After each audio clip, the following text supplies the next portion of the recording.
তুমি কি করছো? আমি রবীন্দ্রনাথ ঠাকুরের একটি নাটক লিখছি। বাবা তুমি কেন লিখছো? কেন লিখছি?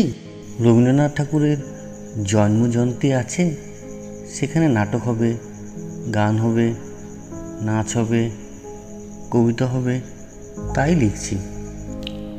বাবা জন্মজয়ন্তী কি বাবা? তোমার যেমন জন্মদিন পালন করি আমরা, তেমনই রবীন্দ্রনাথ ঠাকুরের 25শে বৈশাখের দিন জন্মজয়ন্তী পালন করা হয়। আমাকে তো ইনভাইট করেনি। হ্যাঁ, করবে করবে, সবাইকেই করবে। আমি কেক খাবো?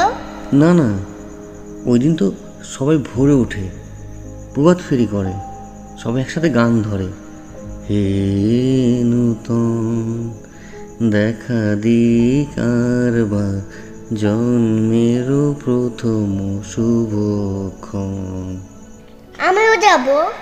হ্যাঁ যাবে তো, ওই দিন সবাই যাবে, গান করবে, নাচ করবে, নাটক করবে। আমার জন্মদিনে কেউ তো করে না। উনি তো বিশ্বকবি, তাই ওনার জন্মদিন সবাই একসাথে পালন করে। বাবা আমি হব বিশ্বকবি। তুমি হবে? তাহলে তোমাকে সবাইকে ভালোবাসতে হবে, প্রকৃতিকে ভালোবাসতে হবে, মানুষের দুঃখ বেদনার সাথী হতে হবে, আর সেখান থেকেই জন্ম নেবে তোমার কবিতা। বাবা আমি কবি হব। হ্যাঁ, তুমি কবি হবে।